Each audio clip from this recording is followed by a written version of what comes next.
Hello and welcome. Today, we will be discussing the presidency of Andrew Jackson and a democratic revolution in the United States that helped propel him into office. This democratic revolution meant much greater participation in politics by common people. And when I say common people, I'm really referring at this point in history to white males who were given the right to vote in increasing numbers.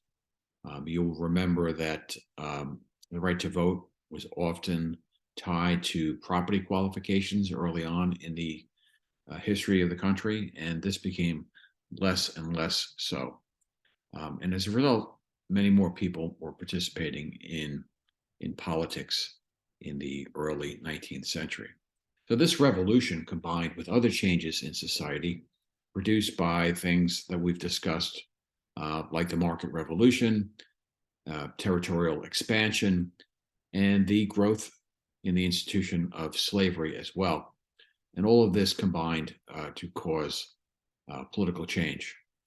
So we will begin with a brief discussion of the so-called era of good feelings after the end of the War of 1812.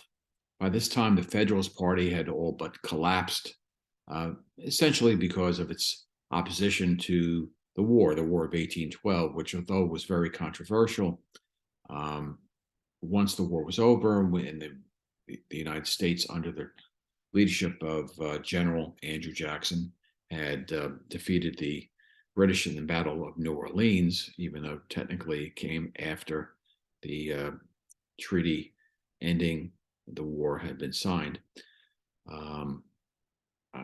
These feelings of patriotism and unity evolved, and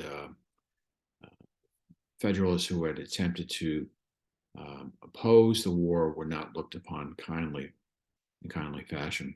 So the Federalist Party had basically collapsed, leaving essentially one major party, the National Republicans, headed by then President Monroe. But this situation didn't last long.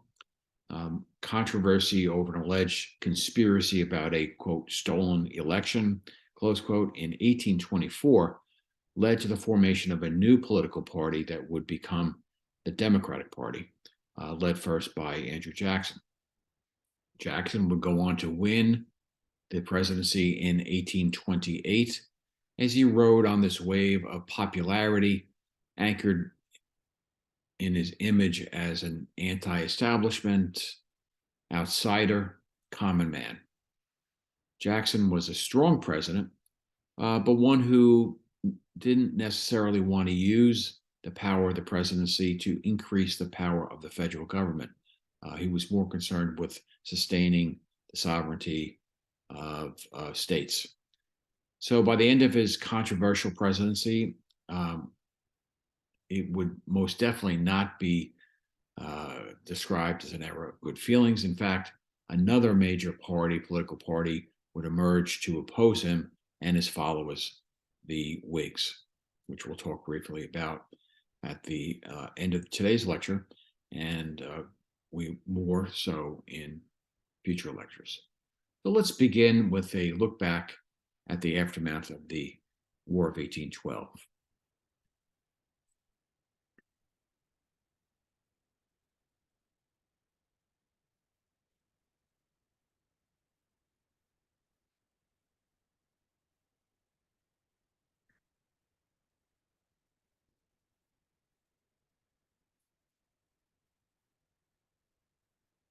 So, as I said earlier, it was described this period once Monroe was elected in 1816. It was described as an era of good feelings. The Federalist Party had basically collapsed, leaving just one party. And the war, as I said, had cultivated a profound sense of union and patriotism. And many had began to predict an end to party divisions. Remember, the whole idea of political parties was a relatively new one in the United States. There weren't any formal political parties under the presidency of George Washington, and they were looked down upon as sources of faction division, even corruption. But they eventually emerged, right? They emerged with in the form of the Federalist Party and in the form of Jefferson's Republican Party. But let's take a quick look at this video about the so-called era of good feelings. In 1816, James Monroe of the Democratic Republican Party was elected president almost unanimously. For the first time, the opposing Federalist Party had not nominated a candidate for the presidency. The Federalists had been losing popularity for several years, ever since they opposed America's entry in the War of 1812. Monroe's triumph signaled their final collapse. The Federalists never again took the White House, and they began declining and declining and declining. And after the War of 1812, the Federalist Party essentially disappeared. And for a brief period known as the era of good feelings, there was only one party, and therefore there was no great political contest. Monroe took advantage of this new spirit of nonpartisan harmony, choosing men from both the Democratic Republican and the Federalist parties to be in his cabinet.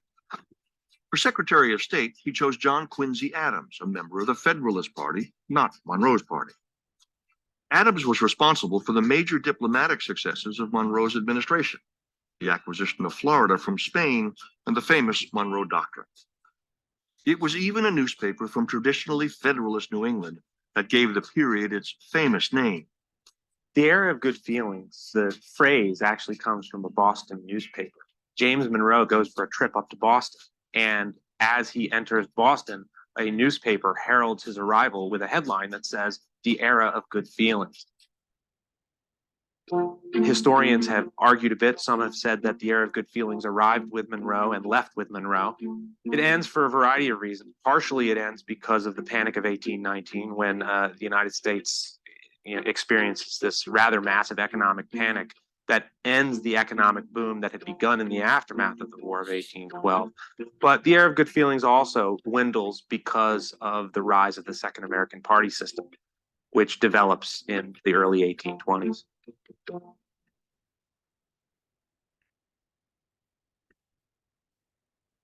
So there were divisions, even though Monroe and his allies would like to sort of sweep them under the rug. There were class divisions, racial divisions, of course, ethnic divisions increasingly, divisions which arose out of this idea of expansion into the West and whether or not the institution of slavery would be spread westward as well. And what did that mean for the balance of political power? Divisions which arose out of slowly increasing industrialization in the country as a result of the market revolution, which we discussed in the development of American capitalism. Divisions which would later on occur with respect to increasing immigration within the country and reaction of so-called nativists to negative reaction to this immigration into the country. And so the whole meaning of democracy was in flux in the sense of whether or not the right to vote would be extended or property qualifications would continue. And a schism, a division within the Democratic Republican Party itself began.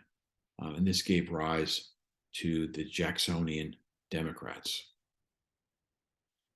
So there were changes as well within the Democratic Republican Party, right? The National Democrats, who were Monroe, John Quincy Adams, Clay, Calhoun, Webster, all figures that we've spoken about, favored a strong activist national government. They wanted a stronger military, better transportation, and infrastructure put into place through the so-called American system, which entailed this vision of development of U.S. markets and manufacturing through subsidies provided by the national government and protective tariffs of these beginning manufacturing businesses, and also through establishment of a second Bank of the United States.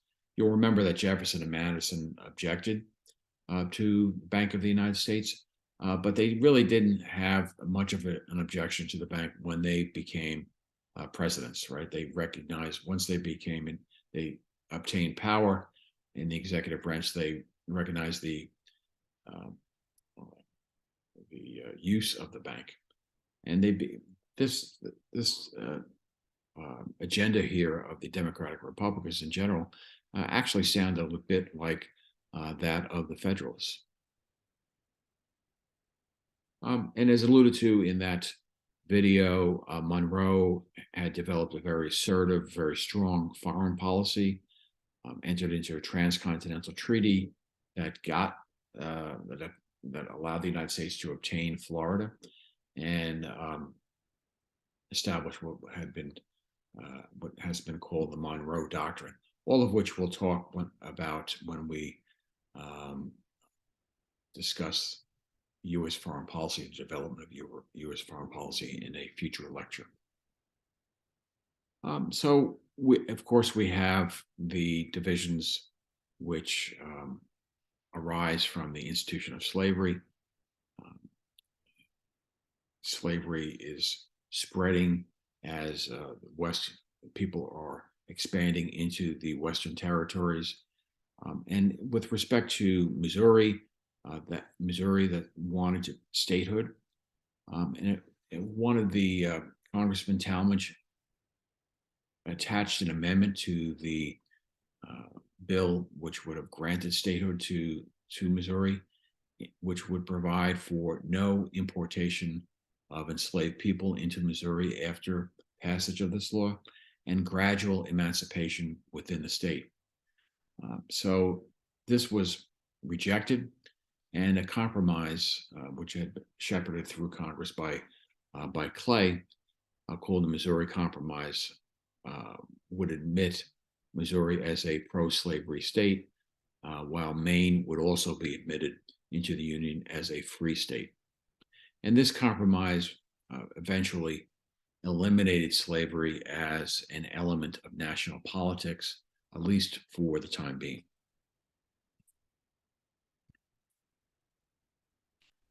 So let's take a look at Andrew Jackson, so-called a man of the people. He was a lawyer. He also owned slaves, and he had a background, as we've seen, as an army general. He rose from very humble frontier beginnings to become the 7th president of the United States. So he was born in 1767 on the border between North and South Carolina to two immigrant parents from Northern Ireland, so-called Scotch-Irish. At the age of 13, he joined an American militia during the Revolution. He was captured, and a British officer slashed his head with his sword after he refused to shine the officer's shoes. And here's a later picture depicting that incident. He was left as an orphan, as disease during the war claimed the lives of his two brothers and his mother, and their deaths and his wounds left Jackson with this deep and abiding hatred of Great Britain. So he moved, after the war, he moved west to the frontier in Tennessee. And despite a poor education, he prospered as a lawyer and as a land speculator. 1796, he was elected to Congress, and he won a seat in the Senate a year later. He obtained a general's commission through contacts in the War of 1812, and he quickly impressed his troops, who nicknamed him Old Hickory, after a tough old tree. So he led his militiamen into battle in the Southeast, first during the Creek War, and then he became the so-called hero of New Orleans, which we've looked at. And in 1818, he launched an invasion of Spanish-owned Florida when he occupied Pensacola. And during that occupation, he actually executed 2 British subjects for helping the Seminoles. And this created a international diplomatic crisis. Many in Monroe's Cabinet wanted him fired, but the Secretary of State at the time, as indicated, was John Quincy Adams, who would actually run against Jackson in 1824 and again in 1828. But Adams decided not to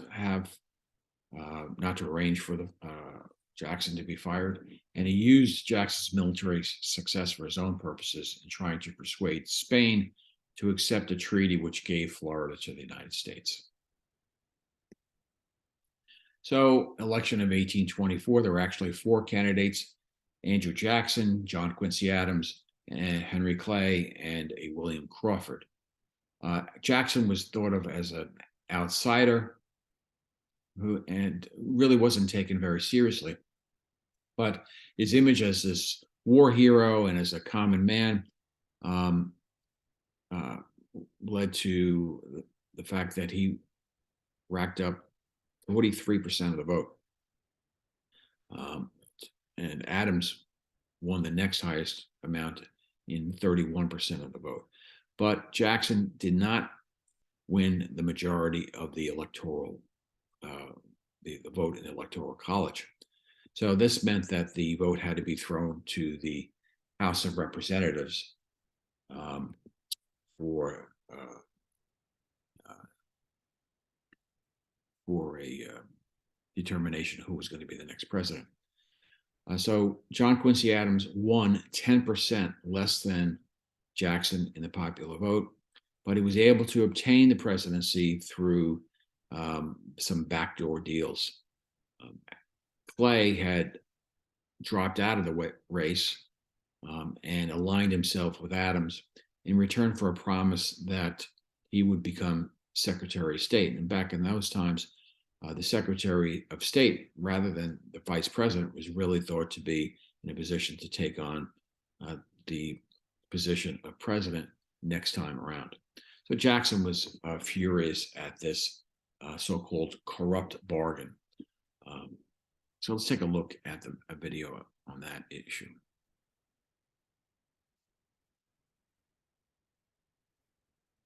The presidential election of 1824 was a highly contested race among 3 candidates that resulted in a bitter scandal known as the corrupt bargain. The top 3 candidates, John Quincy Adams, Henry Clay, and Andrew Jackson, were all from the Republican Party, the only party that existed at the time. Compared to Adams and Clay, Andrew Jackson was a political outsider. Born into poverty, he had risen to national fame as a military hero in the War of 1812. His reputation as a self-made man appealed to a majority of American voters, and on election day, they turned out in droves. He doesn't own a huge plantation here. He's very wealthy because... Pardon me, maybe just...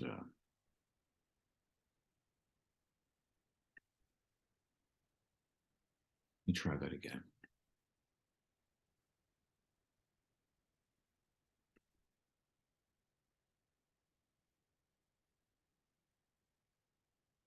The presidential election of 1824 was a highly contested race among 3 candidates that resulted in a bitter scandal known as the corrupt bargain. The top 3 candidates, John Quincy Adams, Henry Clay, and Andrew Jackson, were all from the Republican Party, the only party that existed at the time. Compared to Adams and Clay, Andrew Jackson was a political outsider. Born into poverty, he had risen to national fame as a military hero in the War of 1812. His reputation as a self-made man appealed to a majority of American voters, and on election day, they turned out in droves. He doesn't own a huge plantation here. He's very wealthy because he's a very successful lawyer and land speculator, but he's come from virtually nothing. So there's a kind of a connection that people feel with him. And his great power base is going to be these newly empowered white male Americans from northern cities and also from western farms. And they're going to see him as their guy. Jackson won the majority of the popular vote, but he did not win the presidency. He didn't get enough electoral votes to be elected. In fact, nobody did. And so under the Constitution, when that happens, it goes into the House of Representatives. The 12th Amendment to the Constitution provides that if no candidate receives a clear majority of electoral votes, it is up to the House of Representatives to choose the president. Each state receives 1 vote. Henry Clay was Speaker of the House. He immediately dropped out of the race, turning it into a contest between two men, Andrew Jackson and John Quincy Adams. Clay convinced his supporters in the House to vote for Adams. And when Adams won the presidency, he promptly made Clay his Secretary of State, the traditional stepping stone to the White House. The Jacksonians were furious. And Jackson just went, to use a modern term, ballistic. And he vowed that this was not going to happen again. Jackson supporters accused Adams of making a secret deal with Clay, rewarding him with the office of Secretary of State in exchange for his votes for president. The deal became known as the corrupt bargain. Jackson supporters split off from the Republican Party and forged a new party called the Democratic Republicans. You get national Republicans who follow John Quincy Adams, and then you get Democratic Republicans who follow Andrew Jackson. And what ends up occurring is that ultimately Jackson's followers drop the Republican part of Democratic, and they just become known as the Jacksonian Democratic Party or the Jacksonian Democrats. Public outrage over the corrupt bargain boosted Jackson's image even further with voters. 4 years later, in the presidential election of 1828, Jackson won the outright majority.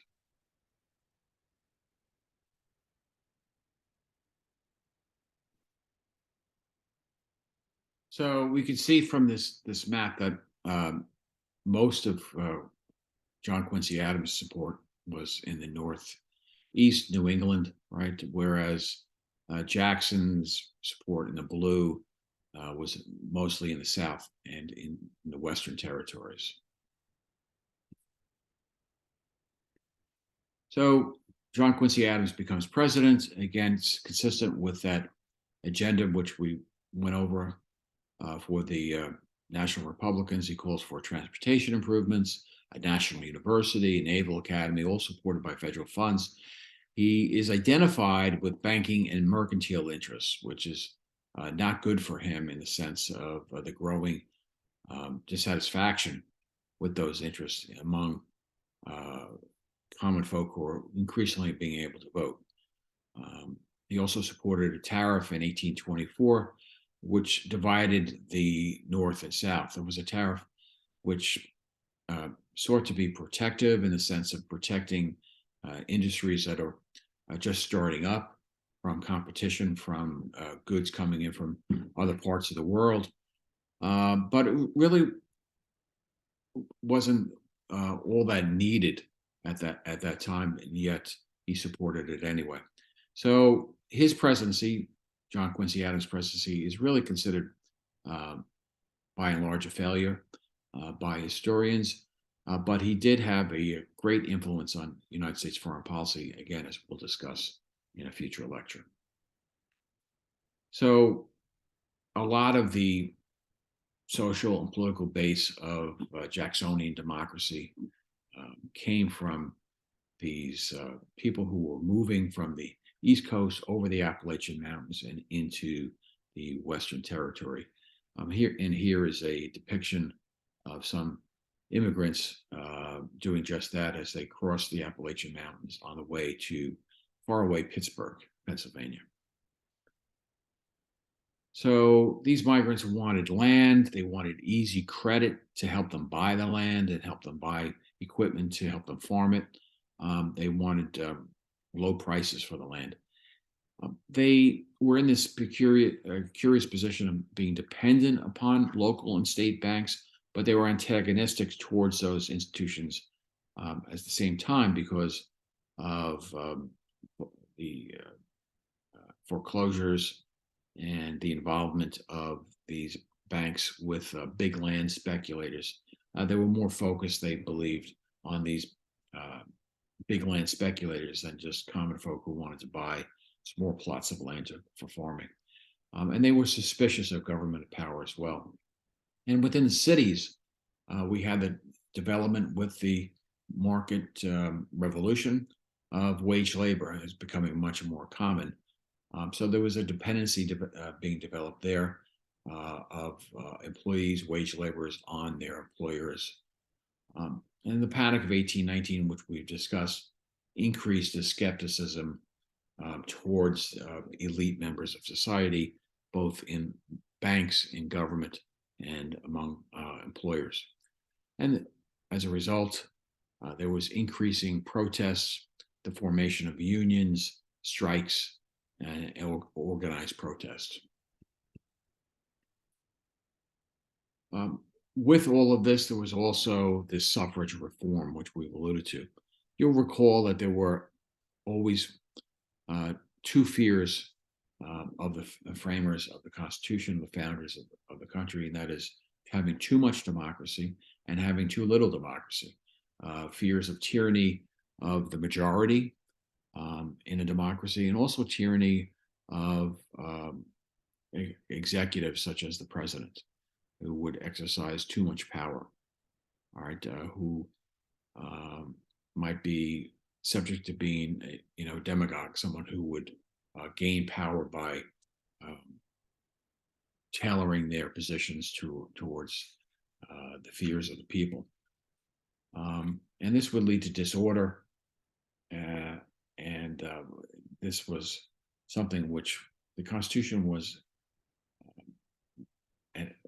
constructed and ratified to address because of the perception of disorder under the Articles of Confederation. Nevertheless, this idea that property ownership should be linked to suffrage, linked to the ability to vote, was maintained early on in the after the ratification of the Constitution, as was restrictions on gender and race as well. But urban workers and settlers increasingly wanted the right to vote. So new states expanded white male suffrage by reducing the property requirement. By 1824, only Virginia and Rhode Island and Louisiana had any significant property conditions. And the result was an increase in poor white males who could vote. And this had tremendous implications for the national politics. So let's take a look at this video about this development of suffrage reform, and how also how women, of course, Native Americans and African Americans, whether they be enslaved or not, were left out of this by and large.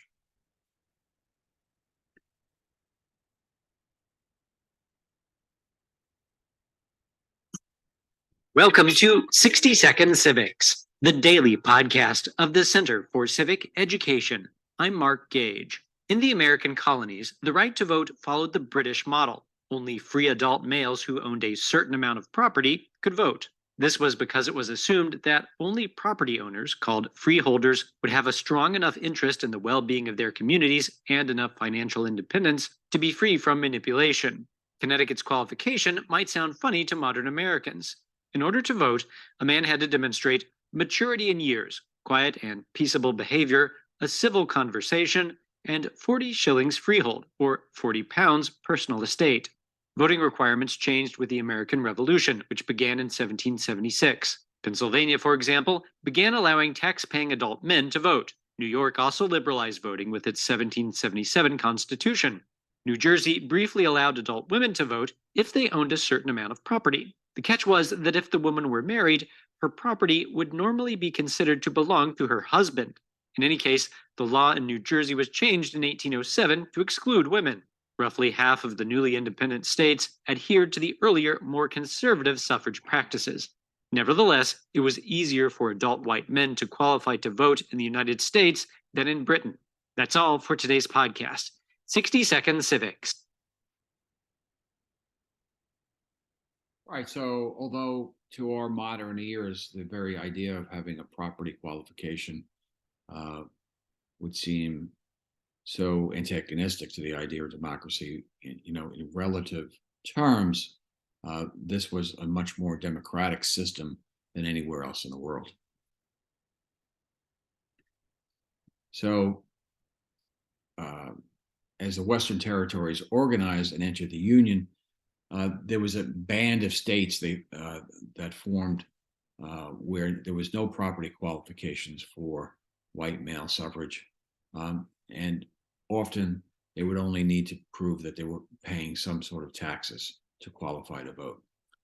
We can see this here in the map of 1830, where the green states, there are no qualifications at all. And the yellow states, there's just tax-paying qualifications. So by 1830, the vast majority of states opened up voting to all white males. So in addition to this expansion of the right to vote, there was also this opposition to special secret societies, special privileges in society. At this time, one of the things that was happening was that state legislatures were chartering corporations to build roads, transportation infrastructure, found banks, etc. And it was thought that they had special privileges that common folk didn't have. And so that began to rub people the wrong way and increase the skepticism of people towards government. The Panic of 1819, which we've discussed, focused anger on bankers and also secret societies, one of which was the Masons, right?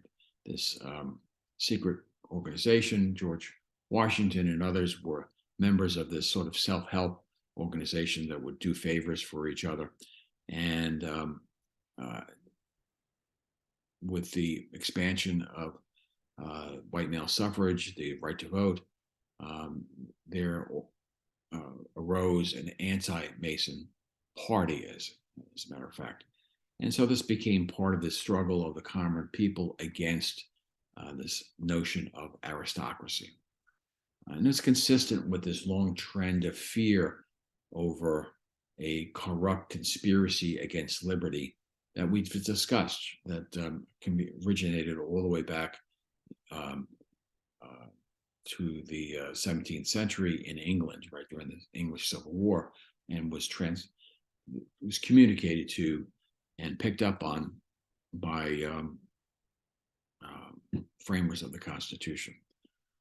And so these reaction to secret societies, to privileges which were given to the elites, what this reaction to was consistent with this fear over corrupt conspiracy, which would eventually curtail individual liberty.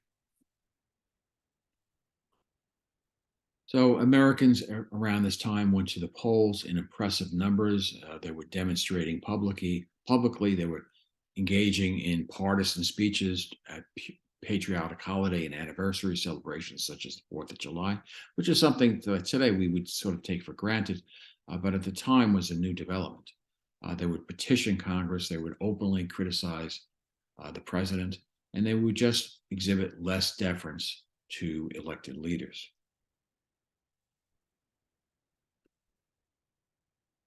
So in the wake of the election of 1824, Jackson and his followers begin to develop an image for him and engage in coalition building to put him in the best position he could be in when the new election came around in 1828.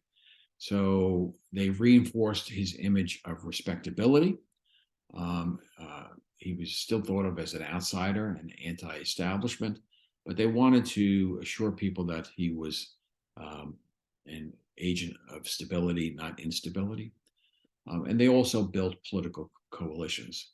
They tried to eliminate other candidates, and they reached out to groups and politicians such as John C. Calhoun from South Carolina, who had not supported him. And in fact, they made Calhoun, when Jackson did win the presidency in 1828, Calhoun was his vice president. So he was pictured as this champion of democracy. There was this explosion of voter turnout because of this expansion of white male suffrage over these years. In 1820, voter turnout was at 10%. In 1824, it rose to 25%. And by only 1828, it was already up to 55% voter turnout. And Jackson loudly supported the expansion of the vote and other means of democratization. And as we've noted, they actually named their movement Democrats, just further associate themselves with this expansion of power, political power, among more common folk. So this brings us to the election of 1828, and it was a very nasty election. We think our elections are nasty. They were nasty then too. Adams and Jackson squared off in one of the dirtiest presidential elections to date.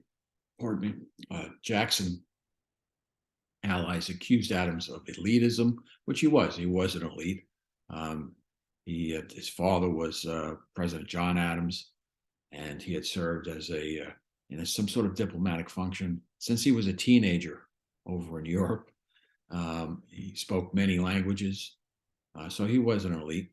And while serving in Russia as a diplomat, the Jacksonians alleged that he had actually offered the Russian Empire the services of an American prostitute. Adams' allies accused Jackson of murder. And here we have a cartoon of the time where showing Jackson as hanging someone. He was like, there were other depictions of Jackson referencing executions that had occurred among his soldiers while he was a general.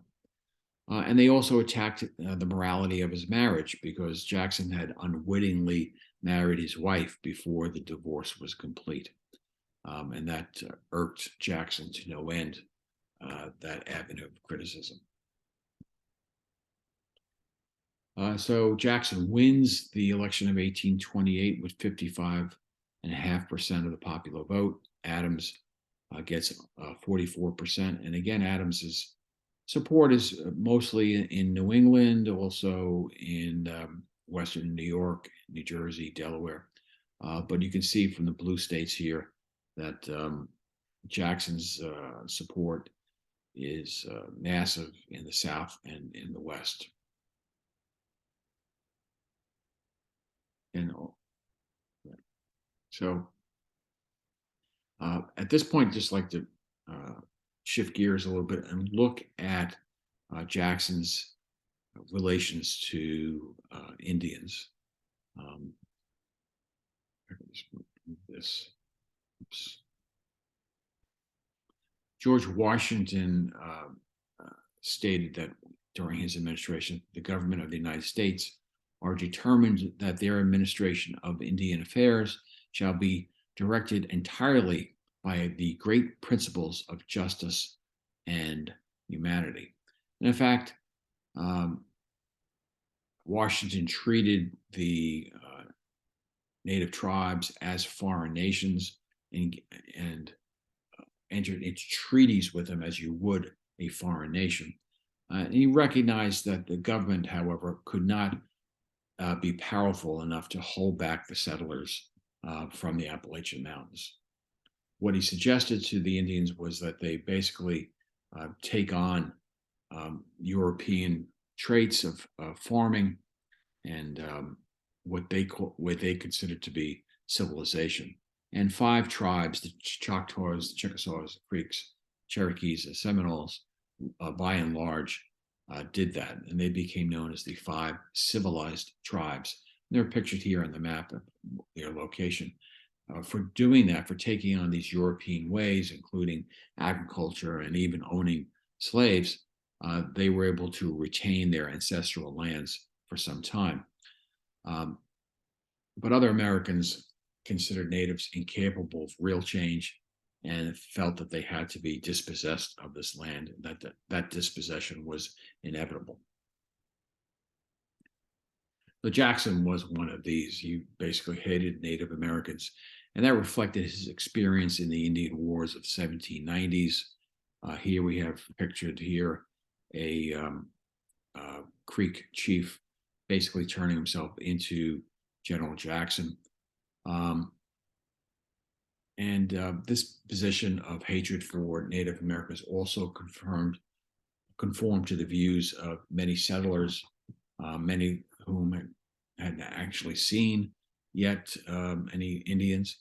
but how it read these penny press novels which stoked fear of Indian atrocities. And Georgia wanted all native people off of the state, out of the state of Georgia. Especially, this became especially a powerful sentiment when gold was discovered in certain locations in Georgia. So they stripped the Cherokees, one of these civilized tribes, of their rights to land, and this was backed up by Jackson.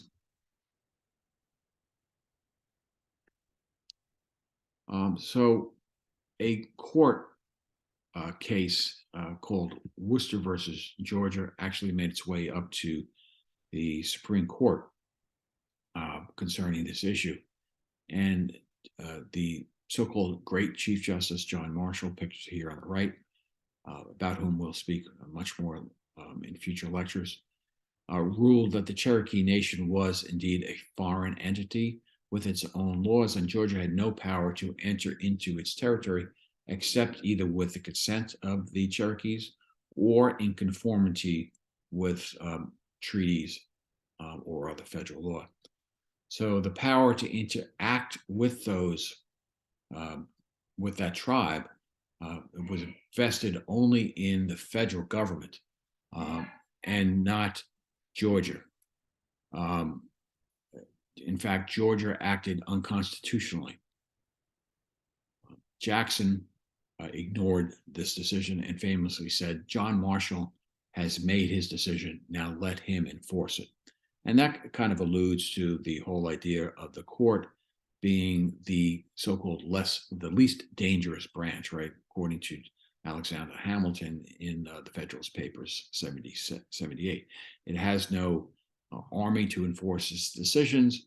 It has no power of the purse to persuade the other branches to enforce its decisions. It has to rely upon the executive to do so.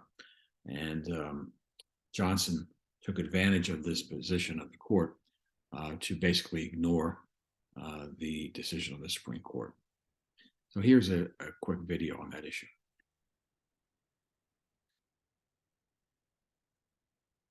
Come to TurboTax and don't do your taxes.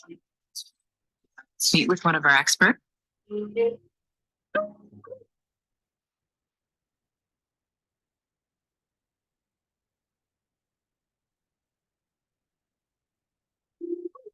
One of the neighbors of the Cherokee and New Echota residency was a man named Samuel Worcester, who was a New England non-native missionary who worked for a group out of Boston. He and his wife and daughters lived in this house. It was built in 1827.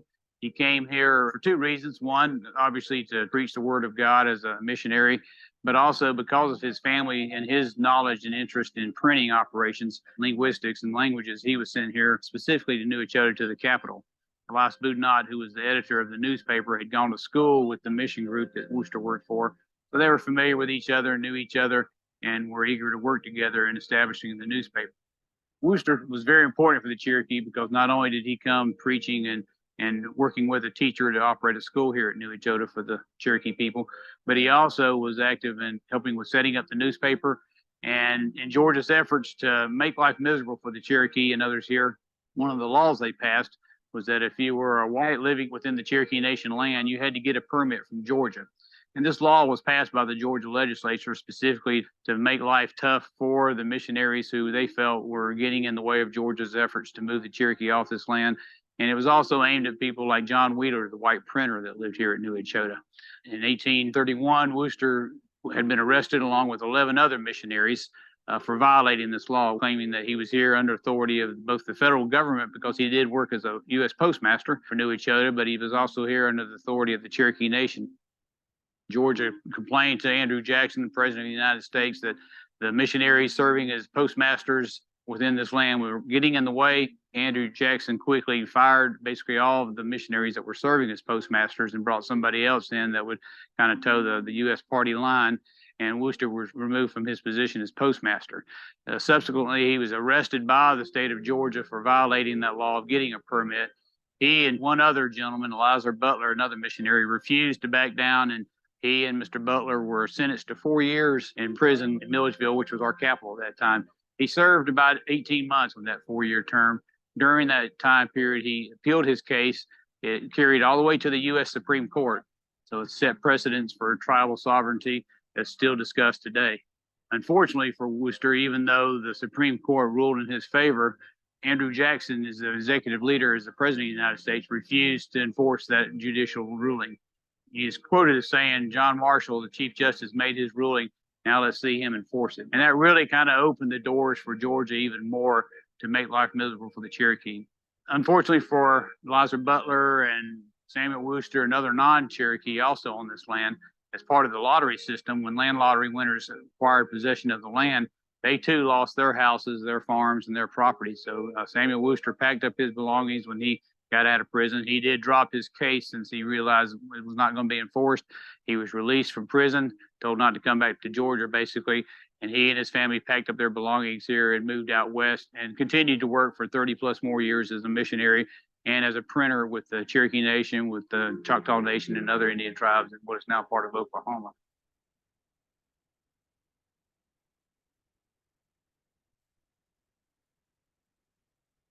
So that wasn't the end of the interaction of Jackson as president with the Indians. The Indian Removal Act is passed in 1830, and that orders the removal of indigenous people west of the Mississippi River. It's passed only by 5 votes. Former Federalists and National Republicans voted against it because they felt that it encouraged states to trample on federal power, that Jackson was doing this only because the state of Georgia demanded it, and they wanted to sustain federal power, not state power. So the Choctaws, the Chickasaws, the Creeks, Cherokee are moved west, and they eventually, once they're in Oklahoma territory, become middlemen, go-betweens, as we've discussed before, with the Comanche. So they trade their crops and guns that are given to them by the U.S. government to the Comanche for horses and slaves. The Seminoles in Florida lead a resistance led by Chief called Red Sticks, and that resistance lasted 10 years. Also, the Sauk and Fauke Indians in Illinois fight what had been called the Black Hawks War from 1831 to 1832. So for some Indians, it did not, it was resisted.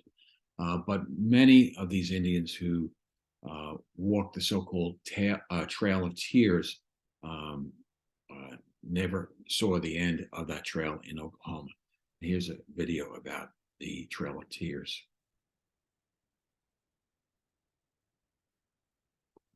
Today on the Daily Dose, the Indian Removal Act. Amid increasing pressures by European settlers in the southeast United States to remove Native Americans from lands east of the Mississippi, President Andrew Jackson gained congressional passage of the Indian Removal Act in 1830, which kicked off a series of forced relocations of Native Americans that collectively became known as the Trail of Tears. First came the removal of the Choctaw people in 1831, followed by the Seminoles in 1832, the Creeks in 1834, the Chickasaws in 1837, and the Cherokee Nation in 1838. Of the 16,543 Cherokees that were relocated in 38, scholars now believe that approximately 2,000 to 8,000 perished along their route into modern-day Oklahoma. Known collectively as the 5 civilized tribes, all told, some 60,000 Native Americans and Black slaves that lived among the tribes were forced to relocate out of the American Southeast, causing many to die from exposure, disease, and starvation along the 2,200 miles of land and sea routes established by the federal government.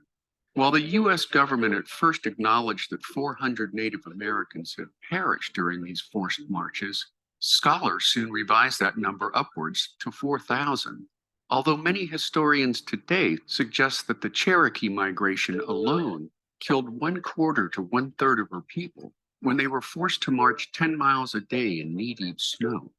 By 1837, some 46,000 Native Americans had been removed from their homelands, opening up 25 million acres for resettlement by predominantly European immigrants.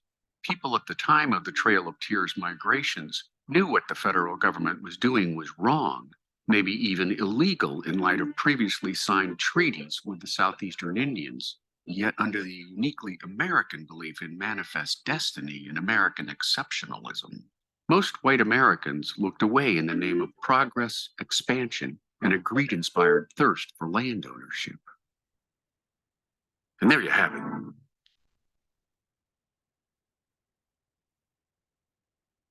So let's shift back to economic questions at this point. So in addition to conducting a war of sorts on Indians in terms of their removal, Andrew Jackson was at war with the banks and with the powerful and the privileged who we saw controlled these banks.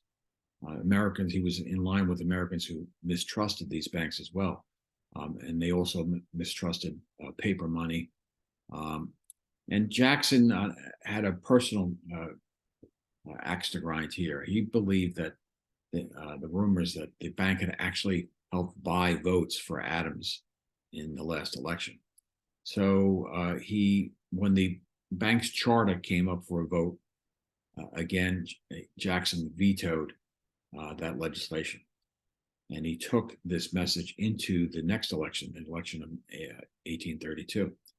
He said that the democracy and the people against a corrupt and abandoned aristocracy. That's how he described the war against the National Bank. And here's a picture of him, a sketch of him dressed up as a king by those who criticized him as overstepping the bounds of his responsibilities and duties by vetoing that legislation. So despite this criticism of Jackson, he defeats his opponent, Henry Clay, 54% to 37% in the popular vote. He carries most of the states outside of New England, even a few inside New England. And Clay's attacks on Jackson over the bank war were just not enough to make any significant progress towards winning the election. So once he's elected, he continues this war. He moves the government deposits out of the Bank of the United States and puts them in selected state banks, banks which are called by his critics as pet banks, because he personally selects which banks those deposits are going to be put in. The bank was forced, as a result, to call in loans and to foreclose on debts. And this sent the economy into a recession. Also, Jackson is censured by Congress as, again, overstepping his power as president, because the Supreme Court, as we will see when we discuss the rise of judicial power, the Supreme Court has already ruled that the bank is constitutional.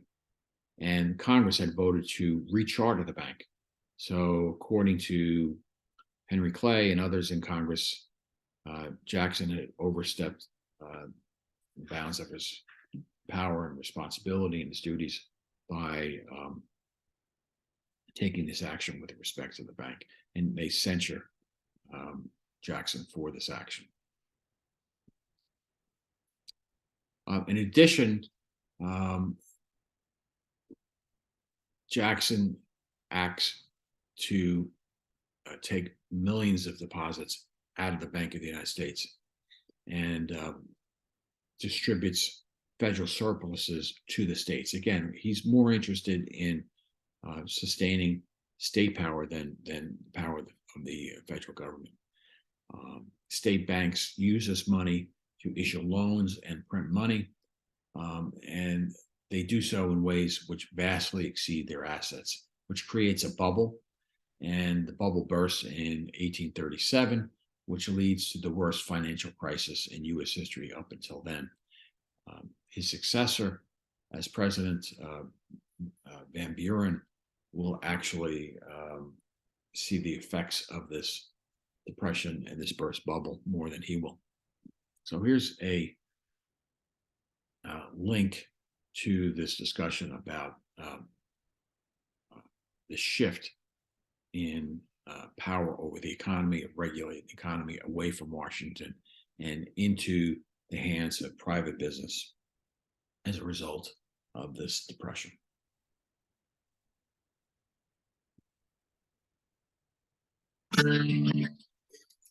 The biggest fight of Andrew Jackson's presidency was his battle against the Bank of the United States. In 1816, Congress had issued a charter creating the Second Bank of the United States. The bank stockholders all came from the elite classes of the Northeast, and they were appointed, not elected. The president of the bank was a Philadelphia aristocrat named Nicholas Biddle. And Jackson thought that Nicholas Biddle was operating the bank for the benefit of Nicholas Biddle and for his buddies. Even though it was the sole repository for the federal government's deposits, the Bank of the United States remained a private institution. While paying out dividends to the government, it also made a profit for its stockholders. They didn't just simply take the federal deposits and stick them away in a vault. They take those deposits and they loan them out. And they make money by loaning those deposits out. And so the bank is making very, very good money at this time period. Jackson was the first American president to come from a poor background. Like many ordinary Americans, he hated the idea of a private bank run by a small number of wealthy stockholders. Jackson wanted to get rid of it. And he said he was going to get rid of it. And whenever Jackson said he was going to do something, he usually ended up doing it, regardless of the opposition. When the bank's charter came up for renewal in 1832, Jackson vetoed the bill, declaring that the bank was unauthorized by the Constitution, subversive of the rights of the states, and dangerous to the liberties of the people. With his re-election approaching, Jackson had staked his entire presidency on the issue of the bank. And it was a triumph for Jackson. He was resoundingly re-elected. He was a very popular man. So the Bank of the United States knew that it was toast. Once he was re-elected, Jackson took his revenge on the bank one step further. He decided to remove all of the federal government's deposits from the bank and place them in smaller local banks that he selected personally. His critics called them his pet banks.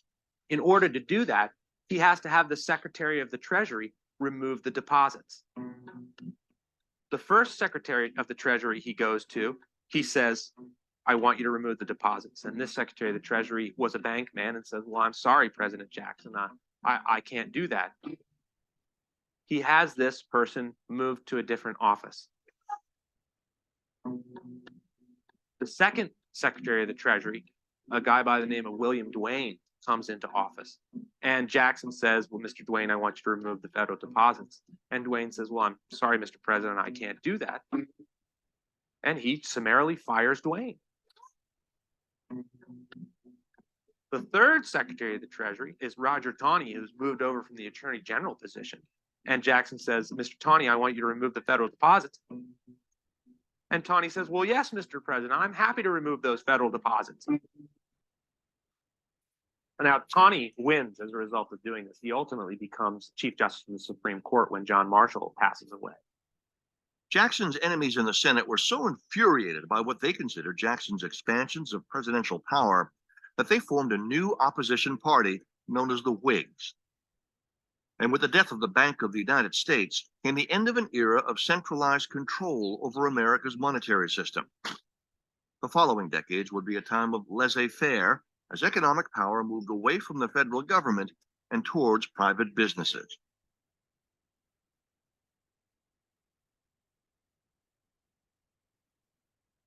So with all of this, there was a political realignment, as indicated in the video. Jackson's Democratic Party had weakened the old Republican dynasty. Think about Jefferson, Madison, Monroe, John Quincy Adams. But his coalition too was pretty diverse, right? And almost too diverse to remain stable. You had the banking system in chaos because of Jackson's actions there. Territorial expansion is creating issues with respect to the spread of slavery, which leads to the rise of the abolition movement, which we'll talk about in another lecture. And we have dissatisfaction by small and middle class type of shopkeepers and merchants, and even some farmers are becoming a bit disenchanted.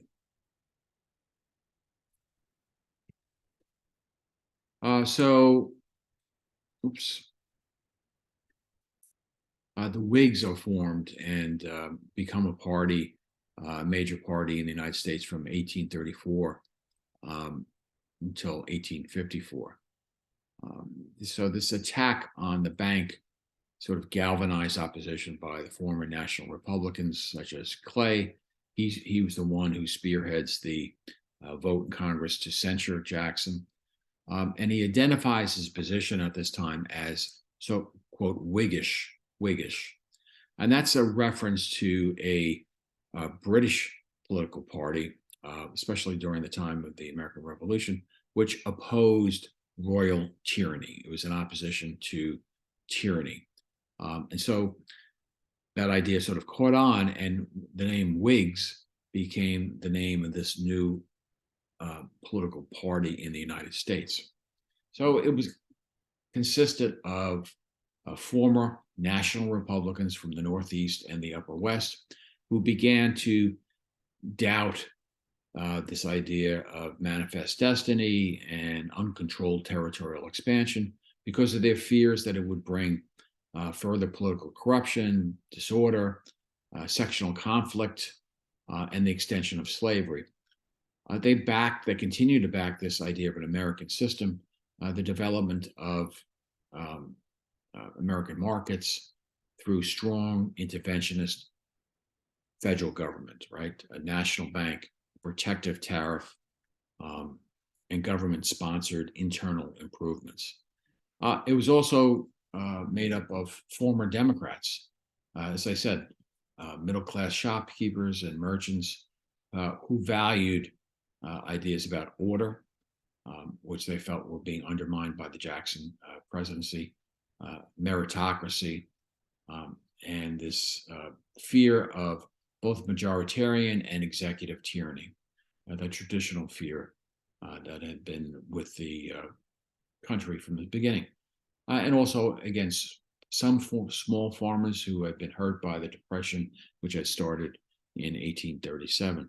Also was made up of social reformers and evangelicals, more of which we'll discuss in the future.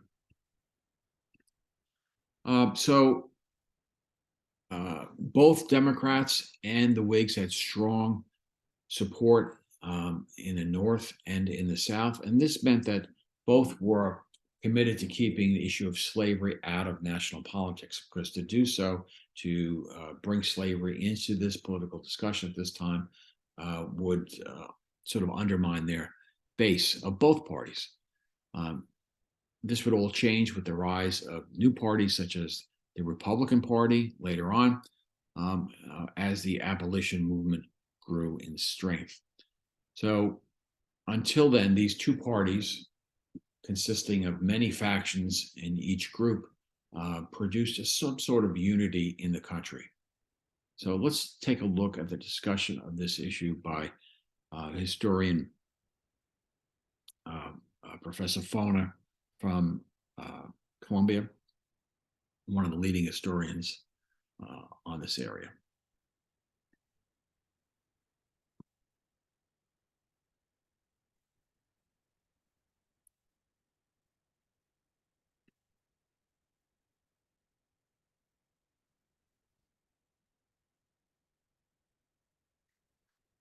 Politics in the 1830s and 1840s was dominated by the market revolution.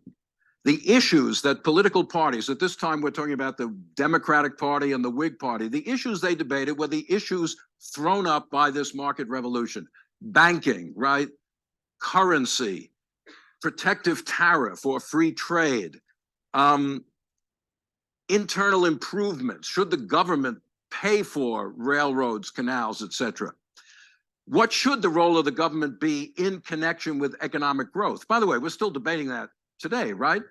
Should the government produce infrastructure? Should it build schools? Should it try to create the the conditions for economic growth? Or should it stand aside and just let the market, the free market, allocate resources? The Democratic Party, which believed in laissez-faire, basically, that is the government standing aside, said whenever the government intervenes in the economy, it benefits one group at the expense of another. So it creates monopolies, it creates favoritism, it should stand aside. The Whig Party generally said, no, you need governmental action to create an infrastructure. Railroads are too expensive for private companies to build. Schools, who's going to build them? The public must create the situation so people could take advantage of the market revolution. It's not a question of one being right or wrong, but this was what politics revolved around, although that will change, as we will see. Here's another wonderful painting by the artist George Caleb Bingham called Stump Speaking. Beautiful painting. This is an emblem of the second major development I want us to keep in mind, which is simply the rise of political democracy. By the time our class is beginning, a political party system is in place based on what they called universal white male suffrage. Now, that is obviously an oxymoron, right? If it's white male, it's not universal. But nonetheless, compared to the rest of the world, it was a remarkable development that you had these two political parties which existed throughout the country. They all existed, north, south, east, west, the Democrat and the Whig. They competed avidly for votes, and you had a mass democracy of white men, but still a much larger percentage of the population was able to vote than in almost any other country in the world. And democracy became sort of the defining characteristic of American culture. When Alexis de Tocqueville came over here in the 1830s to study American prisons, he quickly decided, I'm here studying the wrong thing.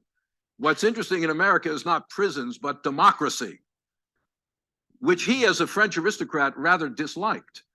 But he just said, this is the wave if you want to see the future of Europe, here it is. Political democracy in all of its wonders and corruption and craziness. He went up to Albany and he wrote that the members of the New York legislature didn't know how to read and write. We have moved much further than that. They can read now. But anyway, but it was a fascinating, what is the impact of political democracy on the culture, on people's attitudes, Tocqueville. But Noah Webster, who did the American dictionary in this period to try to differentiate American language from the English as spoken in America from English as spoken in Britain, when he defined citizen, he had a little footnote where he said, in America, having the right to vote makes you a citizen. In other words, not in Europe, because nobody could vote over there. Not in England. It wasn't until the 1880s that the working class in England got the right to vote. Even it took until 1832 for the middle class to get the right to vote. But in America, the right to vote becomes essential to freedom and citizenship, said Noah Webster. Now, this painting shows you grassroots democracy in action. There's a speaker, right, in his white suit, haranguing the crowd. A man is rising to, ask him a question, confront him, denounce him. He's dressed very humbly. There's all sorts of people sitting around in various modes of dress, different classes of people. Bingham is an artist living in Missouri in the 1840s. But of course, if you look at it, who's not in the picture? Who is missing from this picture? Women, right? There's no women here. Democracy is something for men only. And it's all white, right? This is a slave state, Missouri, with a significant free black population. But that free black population does not have the right to vote in Missouri or in most other states. And they're not present. As this is democracy, but it shows you the limits of democracy as well as the expansiveness of political democracy at this moment. But the point is that these political parties, were a great bond of national unity. They helped hold the nation together. It was a very large, sprawling nation. It had expanded enormously. And it had increasingly diverse economies within it. And yet these two political parties were bonds of unity. They brought together leaders from all different sections of the country to hammer out common principles, common political goals, support candidates for office. In a nation fracturing along sectional lines, the political parties were, as I say, important in holding it together. It is not just a coincidence that the crack up of the nation was caused by a presidential election, 1860, as we'll see. The shattering of the political system is followed by war 4 months later. We'll try to, that's not the only cause by any means, but it's not just a coincidence either.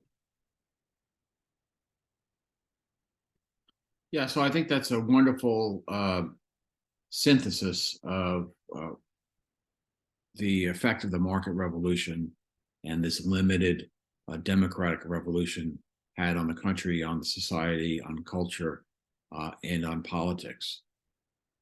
And how it did keep the country together to some extent, but only by sort of subverting some very important issues, which we will struggle with in the lectures ahead, dealing with the abolition of slavery, women's rights, sectional and regional tension, etc.